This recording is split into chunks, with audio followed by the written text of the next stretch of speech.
I think Nancy just didn't want to change out of her robe, and so that's why her camera doesn't work. Oh, now the truth All right. comes out. I'm coming back. I'm I'm kidding. coming back on my phone because this is not well. So It's I'm coming fine. back on my phone. Okay, it's fine. I don't mind that we can't see you. It's I'll be back. Well, but I can't hear you very good. And for some reason, it's not working. I'll come Okay. back. okay. We'll figure it out. Yeah. We are in chapter 14 of 2 Samuel, and we have had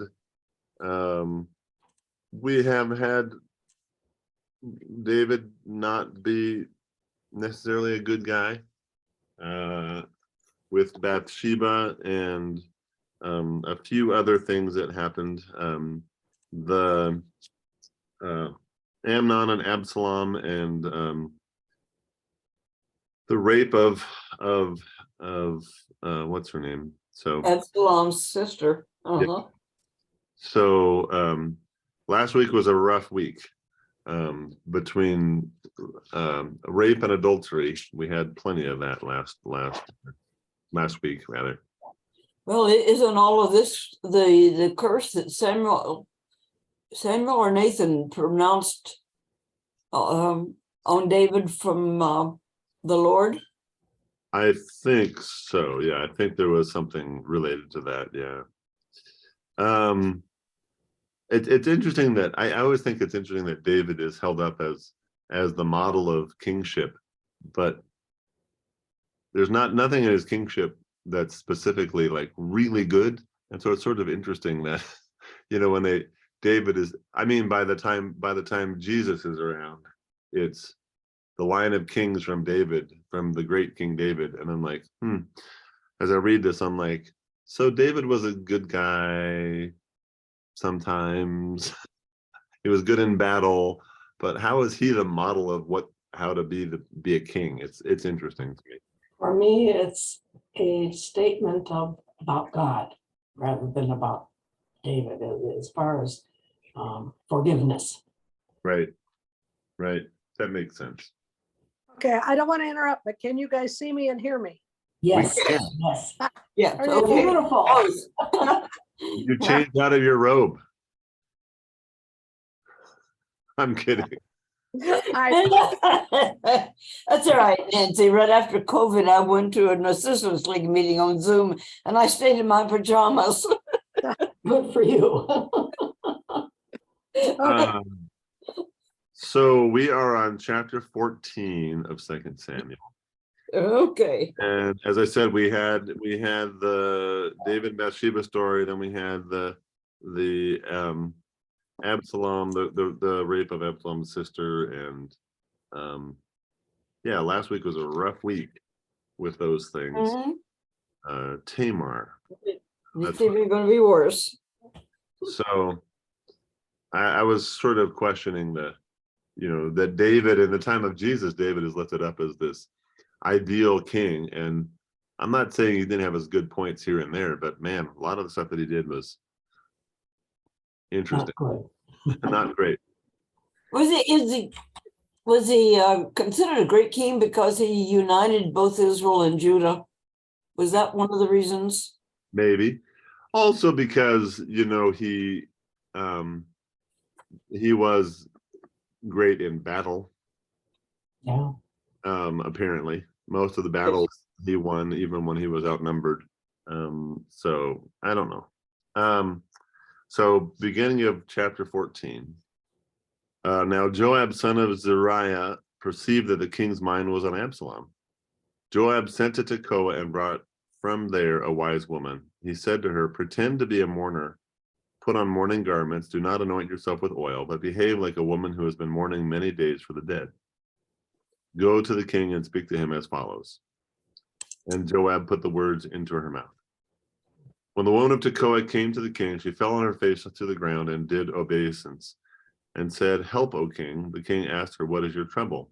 She answered, "Alas, I am a widow. My husband is dead. Your servant had 2 sons, and they fought with one another in the field. there was no one to part them, and one struck the other and killed him. Now the whole family has risen against your servant. They say, give up the man who struck his brother, so we may kill him for the life of his brother whom he murdered, even if we destroy the heir as well. Thus they would quench my one remaining ember and leave to my husband neither name nor remnant on the face of the earth. This is all a ploy. This is all a ploy. Then the king said to the woman, go to your house, and I will give orders concerning you. The woman of Tekoa said to the king, on me be the guilt, my lord, my king, and on my father's house. Let the king and his throne be guiltless. The king said, if anyone says anything to you, bring him to me, and he shall never touch you again. Then she said, please may the king keep the Lord your God in mind, so that the avenger of blood may kill no more, and my son not be destroyed. He said, as your Lord lives, not one hair of your son shall fall to the ground. Then the woman said, please let your servant speak a word to my lord the king. He said, speak. The woman said, why then have you planned such a thing against the people of God? For in giving this decision, the king convicts himself, inasmuch as the king does not bring his banished one home again. We must all die. We are like water spilled on the ground, which cannot be gathered up. But God will not take away a life. He will devise plans so as not to keep an outcast banished forever from his presence. I love that line. We are like water spilled on the ground, which cannot be gathered up. You can't put water back in a cup that you spilled on the ground. Yeah. Interesting visual.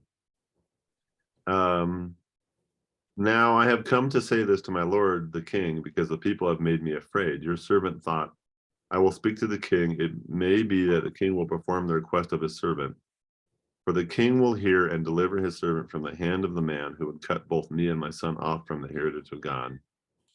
Your servant thought, the word of my lord the king will set me at rest. For my lord the king is like an angel of God, discerning good and evil. Lord your God be with you. Then the king answered the woman, do not withhold from me anything I ask you. The woman said, let my lord the king speak. The king said, is the hand of Joab with you in all this? The woman answered and said, as surely as you live, my lord the king, one cannot turn left or right from anything that my lord the king has said.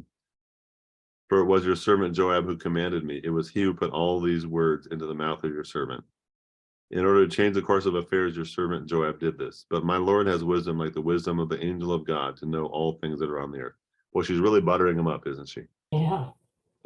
She paid him into a corner, and then she's buttering him up. But you should really do this. But you are an angel of God, so you know the right answer. Yeah. Yeah. Oh boy. Then the king said to Joab, well, very well, I grant this. Go back to the young man Absalom. Bring back the young man Absalom. Joab prostrated himself with his face to the ground and did obeisance, and blessed the king. And Joab said, today your servant knows that I have found favor in your sight, my lord the king, in that the king has granted the request of his servant. So Joab set off, went to Geshur, and brought Absalom to Jerusalem. The king said, let him go to his own house. He is not to come into my presence. So Absalom went to his own house and did not come into the king's presence. There's a little bit of a weird thing here. Yeah. He's talking to the woman who's not named, and suddenly he's talking to Joab. Yeah.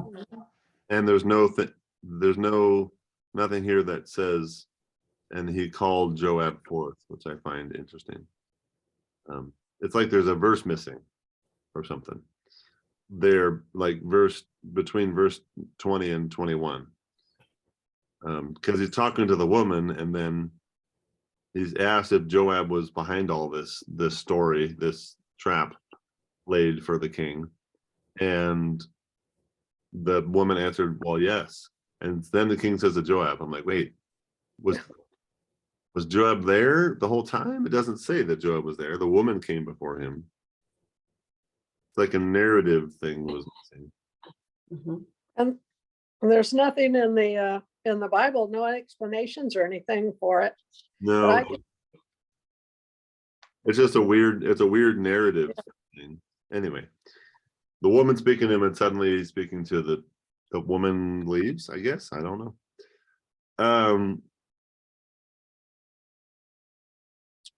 And so it was. Yeah, it says here, he appears to have been present the whole time. He must have been, but there's no. Uh-huh. Says Joab put the words into her mouth way back in verse 3, but then nothing. So yeah, it's a little weird.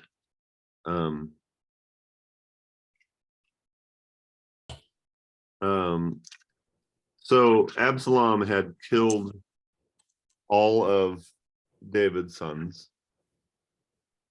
because they either raped Tamar or they protected the rapist. So Absalom killed all of David's sons and all of his other sons, because Absalom is one of his sons as well. And yeah, anyway. Now in all Israel there was no one to be praised so much for his beauty as Absalom. From the sole of his foot to the crown of his head there was no blemish in him. When he cut the hair of his head, for at the end of every year he used to cut it, when it was heavy on him he cut it. He weighed the hair of his head 200 shekels by the king's weight. Wow. Mm-hmm. That's a lot of hair. Mhm. There Yeah. were Absalom 3 sons and 1 daughter whose name was Tamar. She was a beautiful woman. So he named his daughter after his sister. Wasn't his sister Tamar? Yeah. Mhm, I think Uh-huh. so. Yeah. Yep. So Absalom lived 2 full years in Jerusalem without coming into the king's presence.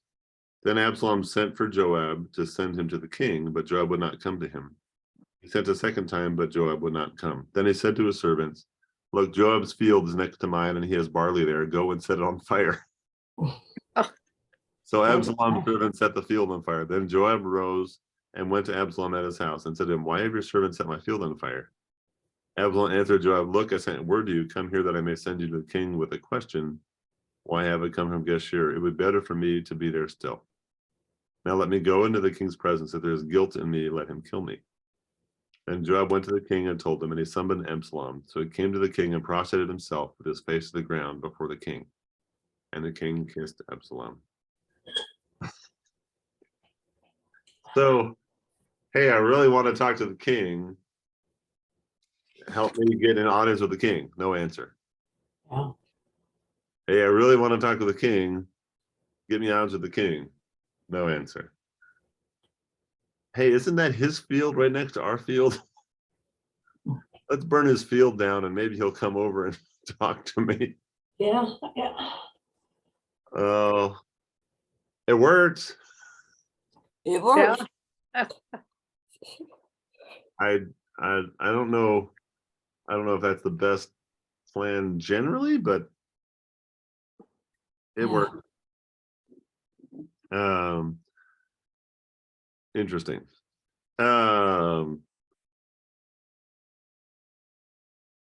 So I am right in that Absalom is one of the sons of David, right? The only remaining son of David.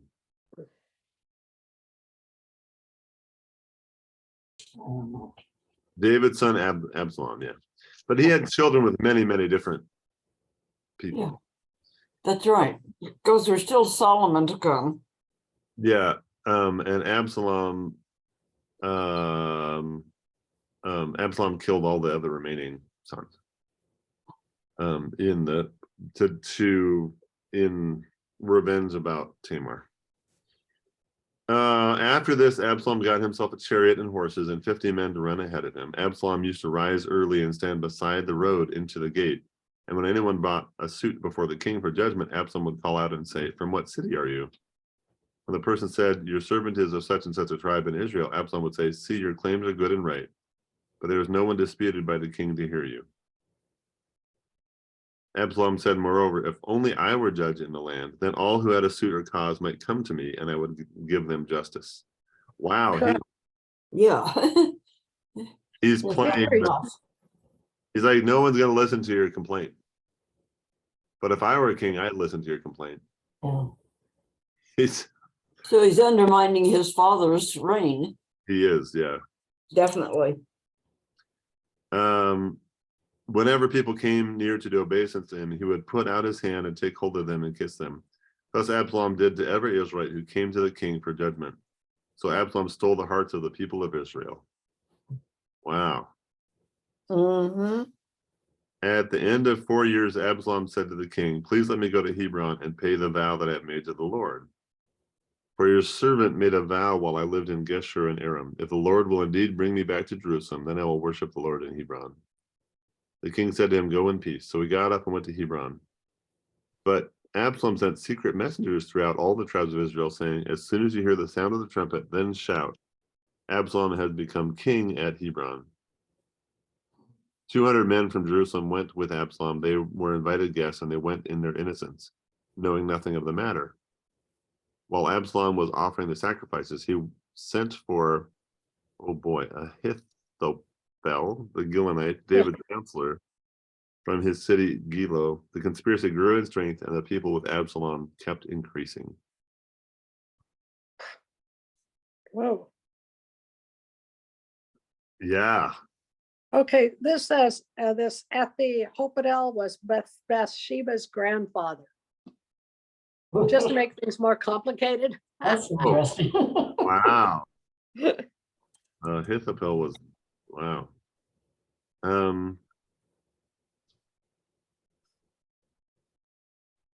Okay, so it says he was secretly aligned with Absalom's rebellion, perhaps in retaliation for his treatment of Bathsheba.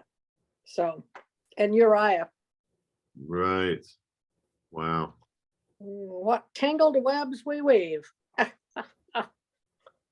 True. Just gets worse the more you don't repair it. Okay. As a messenger came to David saying, the hearts of the Israelites have gone after Absalom. Then David said to all his officials who were with him at Jerusalem, get up, let us flee, or there will be no escape for us from Absalom. Hurry, or he will soon overtake us and bring disaster down upon us and attack the city with the edge of the sword. The king's officials said to the king, your servants are ready to do whatever our lord the king decides. So the king left, followed by all his household, except 10 concubines whom he left behind to look after the house. Okay. And all his, the king left, followed by all the people, and they stopped at the last house.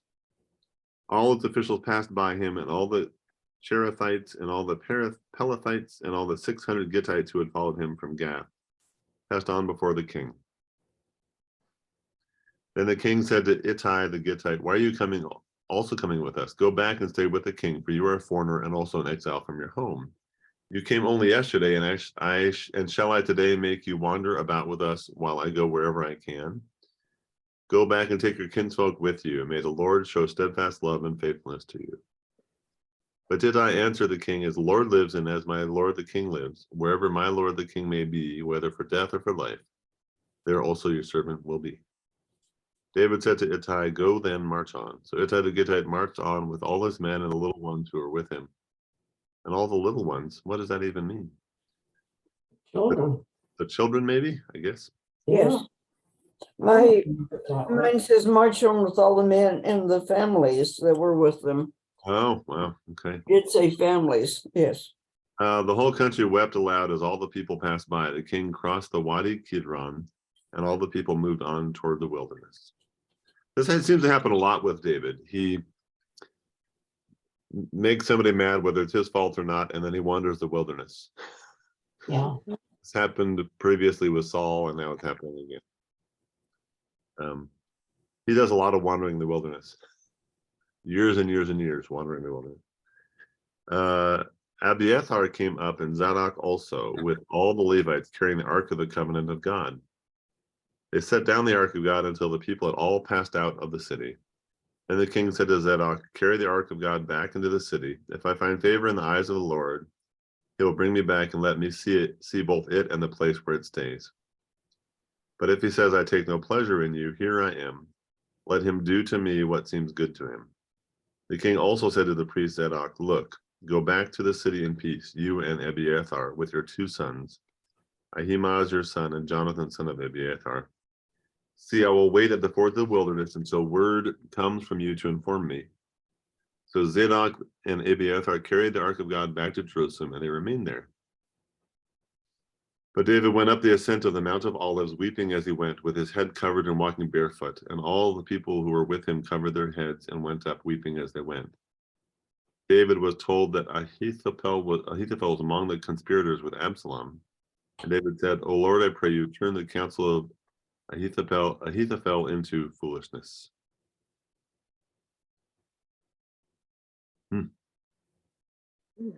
And I have a good study Bible. It doesn't even mention the connection between Ahithophel and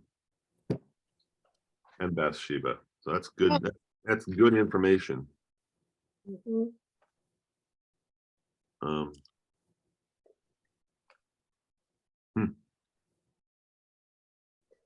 It connects everything in an interesting. Mhm. Right, because you could kind of figure out why they're all acting the way they are. Well, Yeah. isn't it interesting that all of this happened because of Amnon? Essentially, it's like the dominoes, right? Amnon raped Tamar, his sister, and causes this sequence of events, which is pretty astounding. Absalom was totally happy in a whole other city. In fact, he wanted to go back, and he didn't want to be the king. But because Amnon rapes Tamar, Absalom has revenge against the rape, and this just causes this increase, right? Right. To the point now David is running away in fear for his life, and Absalom is saying he's the king. So They had long memories, yep, very long. it's that story, like it's that ripples in a pond kind of thing, right? The rape of Tamar causes all of these events. Well, actually, Bathsheba and Uriah started it, though. You Yeah, know? that's true. Yeah, The episode with them, and then the whole thing kind of went from there. yeah. Verse 32, when David came to the summit where God was worshipped, Hushai the Archite came to meet him with his coat torn and earth on his head. David said to him, if you go on with me, you will be a burden to me. But if you return to the city and say to Absalom, I will be your servant, O king, as I have been your father's servant in time past, so now I will be your servant. And then you will defeat for me the counsel of Ahithophel. The priests of Zadok and Abiathar will be with you there. So whatever you hear from the king's house, tell it to the priests Zadok and Abiathar. Their two sons are with them there, Zadok's son Ahimaaz and Abiathar's sons Jonathan, and by them you shall report to me everything you hear. So Hushai, David's friend, came into the city just as Absalom was entering Jerusalem. So much intrigue Mhm. this week. So if you had to say who's the good guy and who's the bad guy, what would you choose? Yeah. They're all pretty rotten. Yeah. Well, they have good points and bad points, Absalom just like hasn't done, other than killing David's sons, but Absalom hasn't done too much bad yet. Other than killing David's son, but he killed David's sons because they raped his sister and covered up the rape.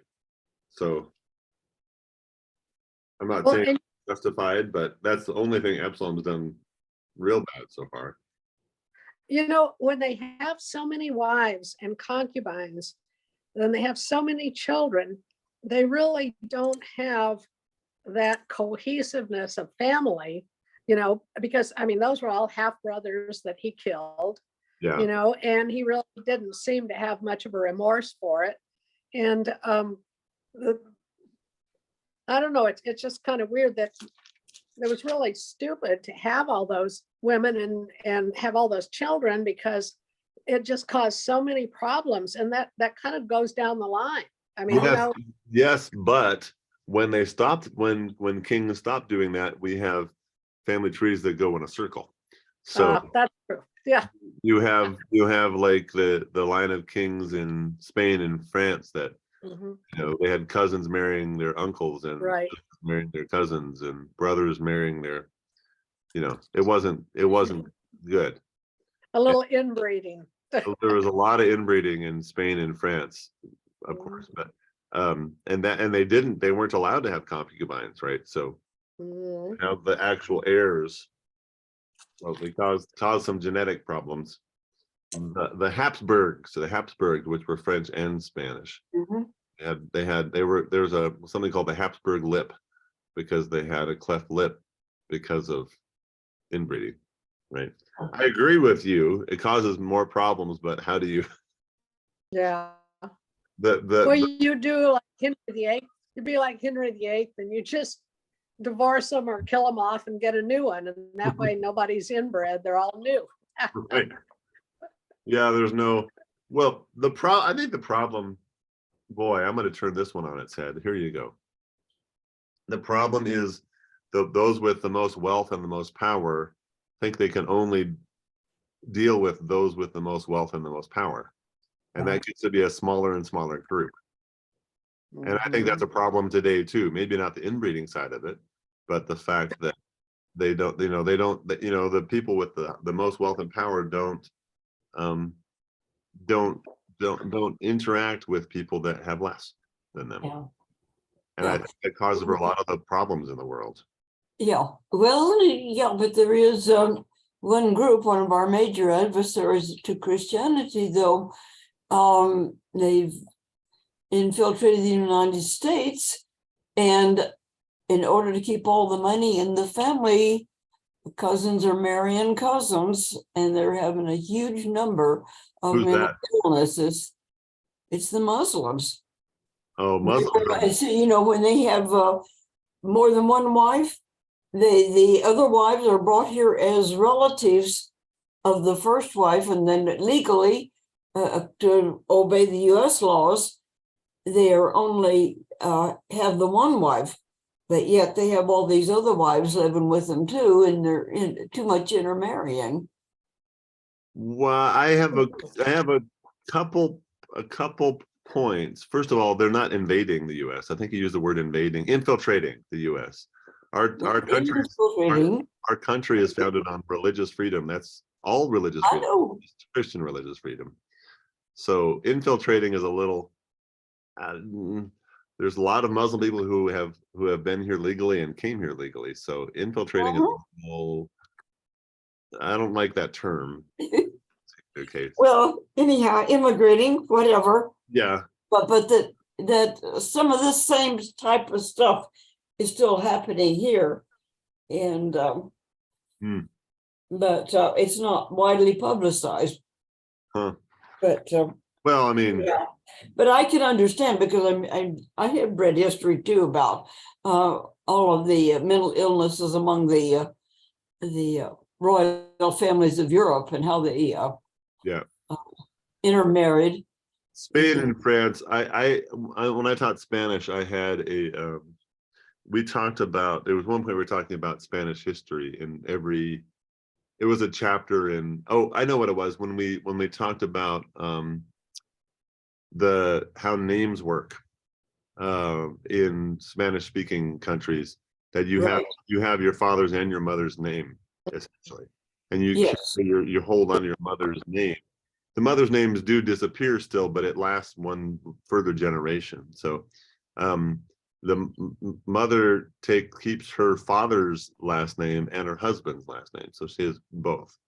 And so we talked about that. We talked about how the relationships in families, and then we talked a little bit about some of the royal families, and I passed out a family tree of part of the Habsburg family.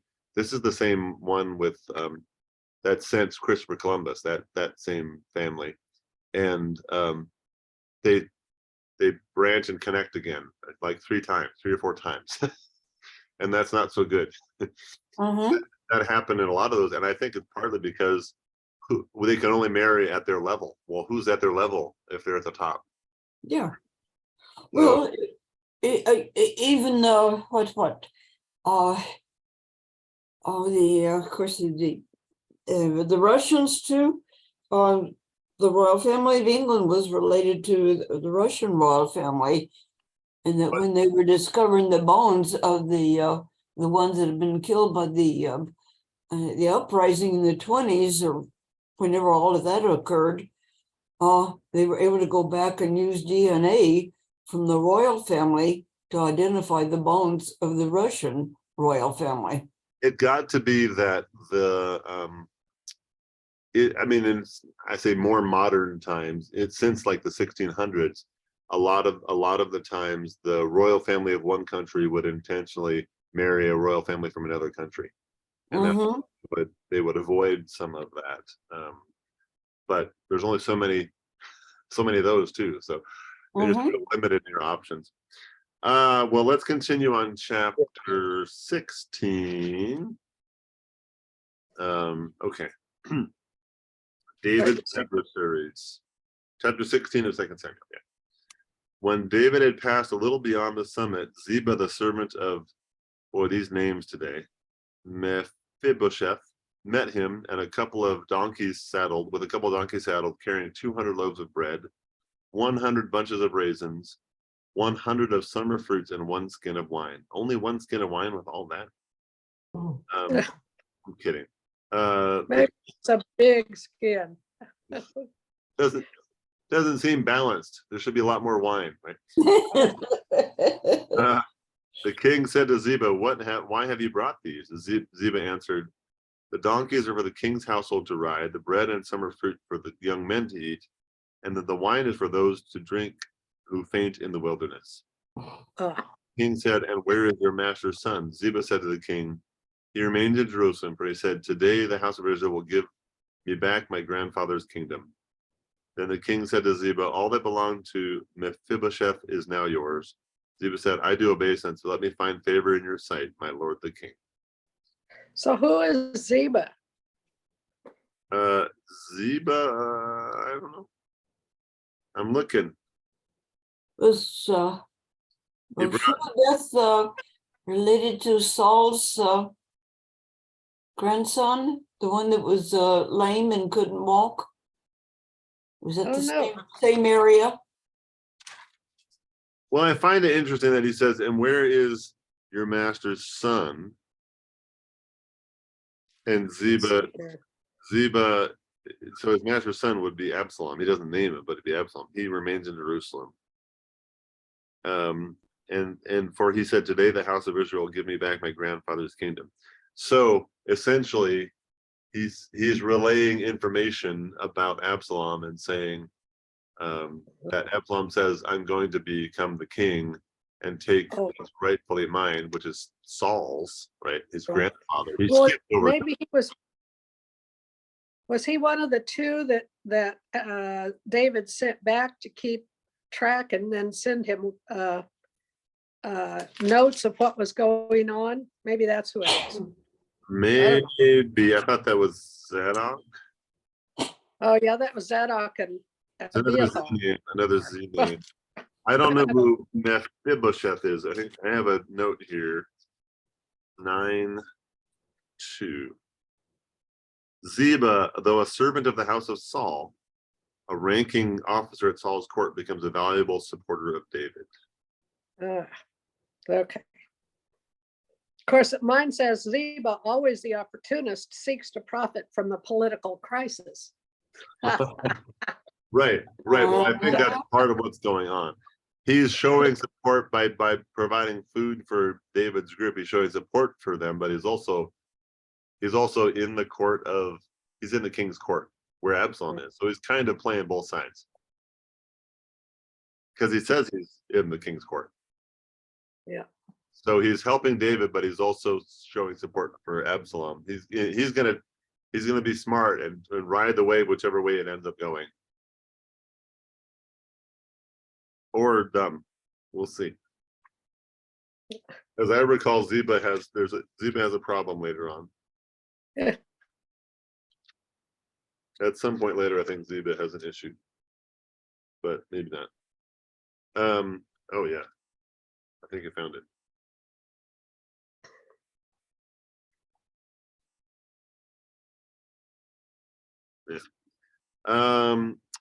Shimei curses David. When King David came to Bahurim, a man of the family of the house of Saul came out, whose name was Shimei, son of Gera. He came out cursing. He threw stones at David and all the servants of King David. Now all the people and all the warriors were on his right and on his left. Shimei shouted while he cursed, "Out, out, murderer, scoundrel! The Lord has avenged on all of you the blood of the house of Saul, in whose place you have reigned. And the Lord has given the kingdom into the hand of your son Absalom.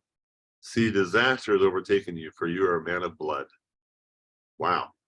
And he's not wrong. No, he's not. Then Abishai, son of Zeruiah, said to the king, "Why should this dead dog curse my lord the king? Let me go over and take off his head." But the king said, "What have I to do with you, you sons of Zeruiah? If he is cursing because the Lord has said to him, 'Curse David,' then who shall say, 'Why have you done so?'" David said to Abishai and to all his servants, "My own son seeks my life. How much more now may this Benjaminite? Let him alone and let him curse, for the Lord has bidden him. It may be that the Lord will look on my distress, and the Lord will repay me with good for this cursing of me today." So David and his men went on the road, while Shimei went along on the hillside opposite him and cursed him as he went, throwing stones and flinging dust at him. The king and all the people who were with him arrived weary at the Jordan, and there he refreshed himself. So he comes to the guy's house, and he curses him and throws rocks at him. And then David says, "No, don't kill him. Let's leave. Let's continue on our journey." And the guy who's cursing him follows him and continues to throw rocks at him. No. I think that's funny. David went on the road, and Shimei went along the hillside opposite him and cursed him as he went, throwing stones and flinging dust at him. Wow, he's real mad at David. But it's interesting, isn't it interesting that he says, the rightful king Saul, you killed the rightful king Saul. Remember how much trouble David had with Saul. Right. Saul hated David for reasons that were out of David's control. Yeah. Not that David is innocent in all this, but it's interesting how that they're rewriting history a little bit. This happens a lot, right? Mhm. They're rewriting the history, saying, "Oh, you were such a horrible, wicked person." I'm like, David was not the villain in the interaction between Saul and David, at least. Right. Well, it depends whose side you're on, Right. It's who's telling the story, I guess, right? Part of it. Yeah. Right. All right. Technically, this section doesn't stop at the beginning of chapter 17, but we'll go a little into 17 here. Wait, aren't we on in between? We're on 15.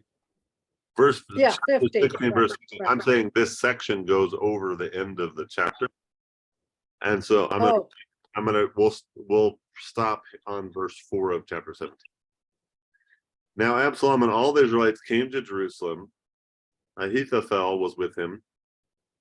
That's the guy who we've heard from him before.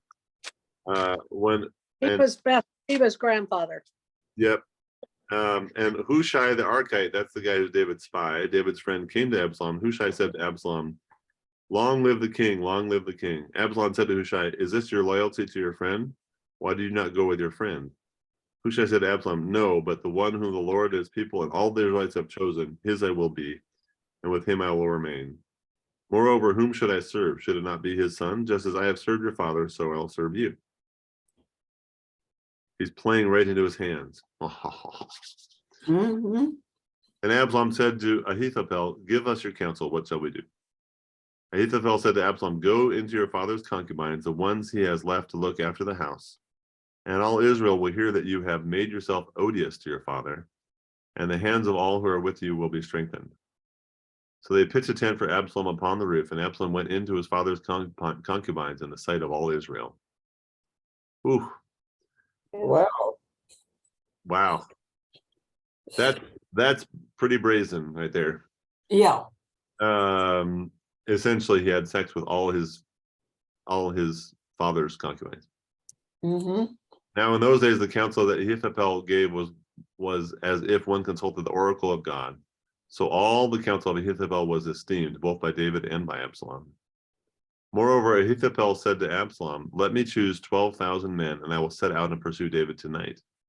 I will come upon him while he was weary and discouraged, and throw him into a panic. And all the people who are with him will flee. I will strike down only the king, and I'll bring all the people back to you as a bride comes home to her husband. You seek the life of only one man, and all the people will be at peace." The advice pleased Absalom and all the elders of Israel.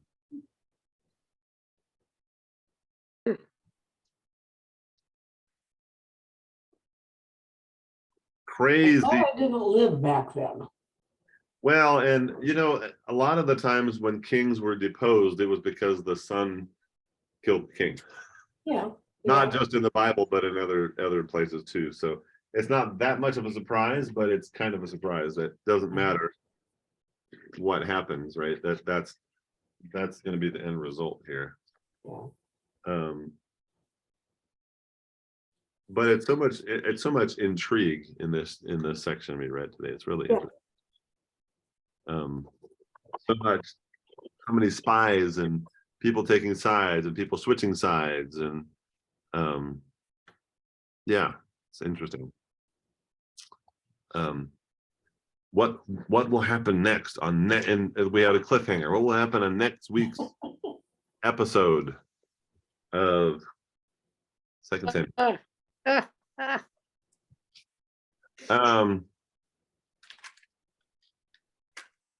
It is. I mean, I have kind of a theory, having read this. You notice how Jerusalem exists, but there's no temple, and the Ark of the Covenant gets moved kind of to protect it at times. I think the establishment of the temple helps sort of solidify the kingship in my mind, because then you have this sort of set location where the king resides, and it's the king's place. And even if there are people that, it sort of gives the king more power, I think, once there is a temple, because you notice as soon as there was a threat on David's life, he ran and was going to take the Ark of the Covenant with him. Yeah. Right. That's sort of they're all still a little nomadic, even though they live in cities. They are ready to leave on a drop of a hat, essentially, right? I feel like that changes when they establish the temple, at least a little bit. I mean, there's still kings are deposed, as we will find out. But it's interesting also that he left his 10 concubines, and he also sent the Ark of the Covenant back into Jerusalem, as if the Ark of the Covenant goes with the rightful king, and he was not giving the kingship away, but it's like where it belongs, where remember, here's the thing about the Ark of the Covenant that's really important. The Ark of the Covenant is called the seat of God. So where the Ark is where God is. That's really important. So it's interesting that David sends the Ark back, because wouldn't he want God to be with him? Yeah. So instead of that, he keeps it safe in the city, and Absalom takes the city, so that Absalom has God with him. When I say that, I mean that quite literally. They believe that God was with whoever had the Ark with them. So the dynamics are complicated. Both leaving it. Did he leave the household and the concubines and the Ark of the Covenant because he knew he'd come back and take it all back? Or he planned on that? Or did he leave it to pass it on to Absalom? And it's really interesting. What's the reasoning? Because normally he'd take his whole household. Why did he leave the concubines? It says in there, he left the concubines to maintain the household, as if he was going on a journey and he'd be right back. Yeah. Yeah. Right? Not to maintain the household for Absalom, probably. Yeah. So it's a little interesting, the dynamics of this. So, Yeah. well, thank you all for a good week. Okay, We are, is it next week? It might be next week. then. yep, Sunday is our big council meeting and I the will council be- I will will- serve fellowship. I will be here next week, but I'm driving to Denver Thursday afternoon, so I will do the Bible study next week. Oh, okay. So this is an announcement of no announcements. We'll have Bible study next week, but I have a meeting in Denver next weekend, so a week, Okay. So that's the, second and third. okay, second and third of Third February. and fourth. Okay, Third and fourth. Yeah. second, third, fourth, okay.